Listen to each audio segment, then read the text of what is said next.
Good morning student.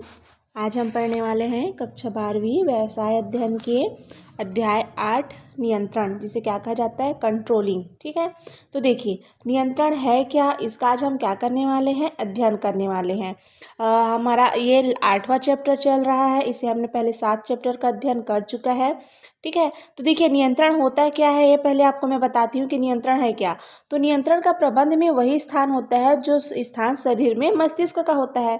तो जिस प्रकार मस्तिष्क संपूर्ण शरीर की गतिविधियों को नियंत्रित करता है, उसी प्रकार नियंत्रण प्रबंध की गतिविधियों को भी क्या करता है, नियंत्रित करता है। तो आप लोग सभी समझते होंगे कि कंट्रोलिंग नियंत्रण होता क्या है। ठीक है, तो चलिए आइए आज इसी का हम क्या करने वाले हैं, अध्ययन करने वाले हैं। तो चलिए सबसे पहले हम स्टार्ट करते हैं नियंत्रण। तो सबसे पहले हम नियंत्रण को समझने, उसका अर्थ को समझने पहले हम उसका कॉन्सेप्ट समझते हैं, मतलब उस नियंत्रण की अवधारणाएं क्या है। तो देखिए नियंत्रण प्रबंध की अंतिम एवं महत्वपूर्ण प्रक्रिया माना गया है, क्योंकि नियंत्रण का उत्पादन से प्रत्यक्ष संबंध न होते हुए भी यह प्रबंध का क्या है, महत्वपूर्ण औजार है। तो नियंत्रण के बिना प्रबंध की स्थिति उसी प्रकार है जैसे गेंद की स्थिति, क्योंकि गेंद की अपनी कोई दिशा नहीं होती, वह ढाल के अनुरूप ढुलटते रहता है। मतलब जिस तरफ क्या रहेगा, ढाल रहेगा, उल्टी वो क्या करता है, लुढ़कता है। ठीक है, तो प्रबंध की नवीन तकनीक तथा उत्पादन के आधुनिक तरीकों की जानकारी प्रत्येक कर्मचारी को न होने से वे कभी कभी लक्ष्यों के अनुरूप कार्य करने में क्या रहते हैं, असफल रहते हैं। तो इसी असफलता को सफलता में बदलने के लिए अनुरूप एवं बताई गई विधि के अनुरूप कार्य कर रहे हैं। तो चलिए सबसे पहले हम इसमें बताती हूँ मैं आपको। जैसे प्रबंध के स्तर पर उच्च स्तर, मध्यम स्तर या निम्न स्तर होते हैं। पर नियंत्रण क्या है, आवश्यकता है। तो विद्यालय में विद्यार्थियों पर शिक्षक या व्याख्याता नियंत्रण रखने तथा कार्यालय में प्राचार्य एवं मुख्य लिपिक का क्या करता है, नियंत्रण होता है। तो बिना प्राचार्य के आपके विद्यालय की क्या स्थिति रहती है, इसका आकलन आप कर चुके होंगे, है ना। चलिए आइए सबसे पहले हम समझते हैं क्या नियंत्रण का अर्थ। तो देखिए कुछ लोग इसके लिए समझते हैं कि नियंत्रण का अर्थ अंकुश लगाया या कार्यों में अनावश्यक हस्तक्षेप करना होता है, मानते हैं। लेकिन ऐसा कुछ नहीं है, क्योंकि कुछ लोग नियंत्रण को आदेश देना और अपना प्रभुत्व बनाए रखने तक सीमित मानते हैं, किंतु विस्तृत अर्थ में नियंत्रण से आशा है कि पूर्व निर्धारित लक्ष्य एवं उद्देश्यों के अनुरूप कार्य संपादित हो रहा है या नहीं हो रहा है, उनके कारणों को ज्ञात करना व बाधाओं को दूर कर योजना के अनुरूप कार्य संपादित करना ही क्या है, नियंत्रण है। तो देखिए नियंत्रण के अंतर्गत आवश्यकता अनुसार माल क्रय करना, आवश्यकता के अनुरूप भंडारण करना, वेतन एवं मजदूरी उपयोगिता व उत्पादकता के अनुकूल देना, श्रमिक व कर्मचारियों से निर्धारित मापदंड के अनुरूप कार्य लेना, प्रबंध में पूर्ण अनुशासन बनाए रखना, आदि सभी बातें नियंत्रण के अंतर्गत आती है। ठीक है, अब देख कुछ उदाहरण से स्पष्ट हो गया है कि नियंत्रण वास्तव में आदेश देना, क्रियाओं पर प्रतिबंध लगाना या प्रभुत्व बनाए रखना ही नहीं है, अपितु पूर्ण नियोजित योजना के अनुरूप कार्य हो रहा है या नहीं हो रहा है, उसकी जांच कर योजना के अनुरूप कार्य करना ही क्या कहलाता है, नियंत्रण कहलाता है। तो देखिए कुछ विद्वानों ने परीक्षण में यह भी कहा है कि कह सकते हैं कि विभिन्न कार्यों की जांच पड़ताल कर उसमें आवश्यक संशोधन करना, उनका मार्गदर्शन करना ही क्या कहलाता है, प्रबंध की नियंत्रण है। ठीक है, तो देखिए ये क्या हो गया इसका अर्थ। अब हम समझते हैं उसकी परिभाषा है। तो देखिए प्रबंधकीय नियंत्रण को विद्वानों ने विभिन्न ढंग से परिभाषित किया है, किंतु हम मुख्य रूप से कुछ विद्वानों का क्या समझते हैं, नियंत्रण का उनकी परिभाषा समझते हैं। तो आइए सबसे पहले हम समझते हैं मेरी कुसिंग नाइल्स के अनुसार कि वो नियंत्रण का बारे में क्या बोलते हैं। तो देखिए नियंत्रण योजनाकरण का एक पहलू तथा प्रतिछाया है। जहाँ योजनाकरण मार्ग निर्धारित करता है, वही नियंत्रण उस मार्ग से अंतरों पर निगाह रखता है तथा पूर्व निर्धारित उचित रीति से परिवर्तित मार्ग पर लौटाने की क्रिया का पहल करता है। ठीक है, दूसरा परिभाषा है आपका चार्ज आर टेरी के अनुसार। तो देखिए नियंत्रण का अर्थ यह निर्धारित करना है कि क्या किया जा रहा है, अर्थात निष्पादन का मूल्यांकन करना और यदि आवश्यक हो तो सुधारात्मक कदम उठाना, जिससे निष्पादन योजनाओं के अनुरूप हो सके। ठीक, और तीसरा परिभाषा है आपका मेसी के अनुसार। तो सबसे पहले हम समझते हैं क्या मेसी के अनुसार। तो देखिए उनका कहना है कि नियंत्रण एक प्रक्रिया है जिसके द्वारा वर्तमान निष्पादन का मापन किया जाता है और कुछ पूर्व निर्धारित लक्ष्यों की प्राप्ति के लिए मार्गदर्शन प्राप्त किया जाता है। ठीक है, तो ये क्या हो गया सब नियंत्रण की परिभाषा। और इन तीनों को मिला के हम उपयुक्त परिभाषा ये निकाल सकते हैं कि एक सरल एवं उपयुक्त परिभाषा इस प्रकार दी जा कह सकते हैं कि नियंत्रण प्रबंध का एक महत्वपूर्ण क्या है, कार्य है। जो यह देखता है कि कार्यों का निष्पादन लक्ष्यों एवं नीतियों के अनुरूप हो रहा है या नहीं, और यदि नहीं हो रहा है तो उसके कारणों को ज्ञात कर उन्हें दूर करने का प्रयास करना ही क्या कहलाता है, नियंत्रण कहलाता है। ठीक है, तो ये क्या समझा हमने, नियंत्रण का अर्थ और उसकी परिभाषा। ये समझ लिया हमने नियंत्रण का अर्थ और उसकी परिभाषा। अब हम समझते हैं नियंत्रण की विशेषताएं, जिसे लक्षण या प्रकृति भी हम कहते हैं। तो सबसे पहला इसकी विशेषता है कि नियंत्रण एक प्रबंधकीय कार्य है। क्यों है?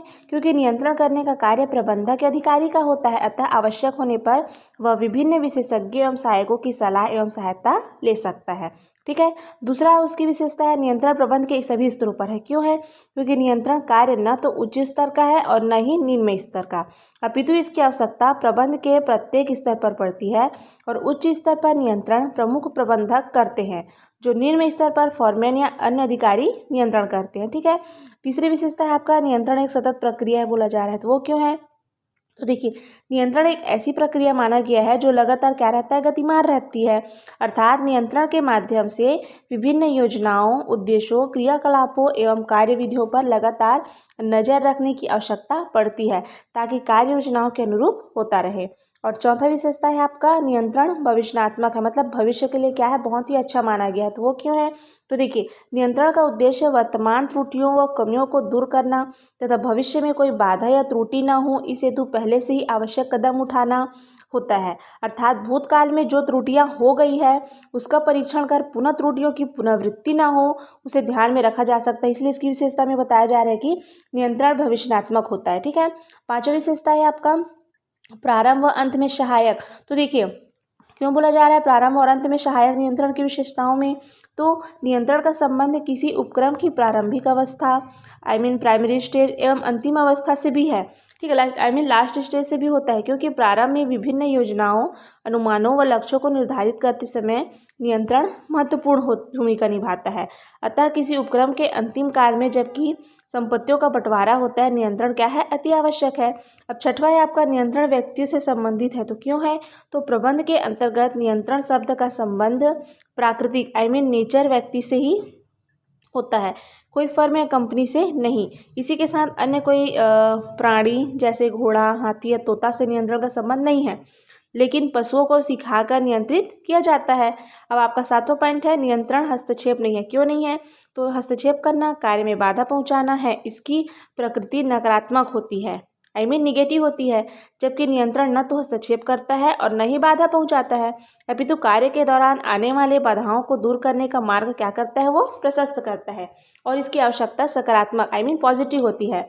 आठवां पॉइंट है आपका नियंत्रण सुधारात्मक कार्यवाही है। तो क्यों है? तो देखिए, जैसा कि पूर्व में ही कहा जा चुका है कि नियंत्रण न तो बाधा है और न ही हस्तक्षेप, यह एक ऐसी सकारात्मक कार्यवाही है जो सभी कार्यों को सही ढंग से किया जाए। यह बताती है कि कार्य के दौरान आने वाली विभिन्न बाधाओं को दूर कर आवश्यक सुधारात्मक सुझाव प्रेषित करती है। तो ये कितने प्रकार को हमने विशेषताओं को समझा, उसका नियंत्रण के 8 प्रकार की विशेषताओं का हमने क्या किया, अध्ययन किया, जिसमें मुख्य मुख्य बातों का मैंने आपको क्या किया है, अध्ययन कराया। हम नियंत्रण का अर्थ, परिभाषा और इसकी विशेषताओं को जान चुके हैं। अब हम समझते हैं नियंत्रण की आवश्यकता एवं महत्व। तो देखिए, व्यावसायिक जगत में नियंत्रण शब्द का विशेष महत्व है, क्योंकि जिस प्रकार मानव शरीर के विभिन्न अंगों की सब गतिविधियों को मस्तिष्क नियंत्रित व व्यवस्थित रखता है, उसी प्रकार व्यापार एवं प्रबंध की विभिन्न गतिविधियों एवं क्रियाओं को नियंत्रण के द्वारा व्यवस्थित किया जाता है। तो प्रभावी नियंत्रण व्यापार को प्रगति का मार्ग दिखाता है। हम ऐसे व्यक्ति पर विचार करें जिनका मस्तिष्क स्वस्थ न हो, जिसे हम पागल या अर्ध पागल, मूर्ख एवं मंद बुद्धि वाला कहते हैं। वो अपने हाथ, पैर, मुंह, आँख आदि की हरकतें एक सामान्य मनुष्य से अलग करता है। उसी प्रकार बिना नियंत्रण का प्रबंध उसी मूर्ख की भांति बिना किसी उद्देश्य के गतिमान हो सकता है। ठीक है। तो देखिए, नियंत्रण की आवश्यकता महत्व को किसी भीड़ वाले चौराहे पर लगे लाल, पीले व हरे रंग के संकेत भी स्पष्ट किया जा सकता है। वो कैसे? तो यह संकेत यातायात को इस तरह नियंत्रित करता है, यदि ऐसे भीड़ वाले चौराहे पर संकेत को अलग कर दिया जाए तो वहां गुजरने वाले लोगों की स्थिति का अनुमान स्वयं ही लगा सकते हैं। अब जरा विचार करें कि क्या यह संकेत या सिग्नल किसी व्यक्ति के लिए बाधक है? क्या यह व्यक्तियों के अधिकारों को कम करता है? बस इसी प्रकार की स्थिति प्रबंध में नियंत्रण की है। अब हम नियंत्रण की आवश्यकता को अच्छी तरह से समझ चुके हैं। अब उनका मुख्य बिंदु को हम समझते हैं। ठीक है। तो देखिए, ये मैंने क्या बताया आपको, नियंत्रण का महत्व। तो देखिए, नियंत्रण का पहला महत्व है आपका व्यावसायिक आकार में वृद्धि। तो व्यवसाय का आकार क्या है, दिनों दिन बढ़ता जा रहा है और एकांकी व्यापार में साझेदारी तथा कंपनी व संयुक्त स्कंद व कंपनी जैसे विशाल व्यापार की स्थापना होती जा रही है। अतः इन बड़े बड़े उपक्रमों को सुनियोजित ढंग से संचालित करने का काम एक व्यक्ति नहीं कर सकता, अतः अन्य व्यक्तियों का सहयोग क्या है, अनिवार्य है। तो इन बड़े बड़े उपक्रमों में अनेक व्यक्तियों, आम जनता का हित निहित करता है, अतः किसी प्रकार की अनियमितता न हो जिसका परिणाम आम जनता को भोगना पड़े। ठीक है, इस हेतु नियंत्रण क्या है, आवश्यक है।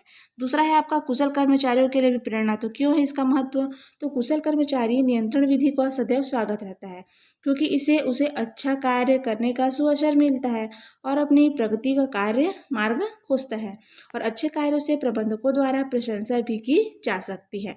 तीसरा है आपका पूर्ण अनुशासन के लिए। तो किसी भी उपक्रम में अनुशासन का होना आवश्यक है, अतः अनुशासन बनाए रखने के लिए नियंत्रण क्या है, बहुत ही आवश्यक है। अतः हम कहेंगे कि जहाँ पूर्ण नियंत्रण हो वहाँ स्वतः ही अनुशासन आ जाएगा। ठीक है, तो जहाँ पर नियंत्रण का अभाव रहता है वहाँ पर अनुशासन न होने से अच्छे कर्मचारियों का मनोबल क्या है, टूटता है। चौथा है आपका भावी नियोजन में सहायक। तो वो क्यों, देखिए, तो देखिए भावी नियोजन में सहायक बोला जा रहा है तो नियंत्रण प्रक्रिया से प्रबंधकों को अपने उद्देश्यों की सीमाओं और अपनी क्षमता का पूर्ण ज्ञान हो जाता है। अतः इसी ज्ञान के आधार पर भविष्य की योजनाएं बनाना प्रबंधकों के लिए क्या हो गया है, सरल हो जाता है। तो नियंत्रण की प्रक्रिया के दौरान प्रबंधकों को काफ़ी महत्वपूर्ण तथ्यों की जानकारी मिल जाती है। पांचवा पॉइंट है आपका कार्यकुशलता में वृद्धि। तो देखिए, नियंत्रण के महत्व के अंतर्गत इसको क्यों रखा गया है, तो जो अच्छे कार्यकुशल कर्मचारी होते हैं वही चाहते हैं कि नियंत्रण प्रभावपूर्ण हो, ताकि उनके कार्यों का सही मूल्यांकन होता रहे, जिससे उनकी कार्यकुशलता में वृद्धि हो और उसकी प्रगति हो।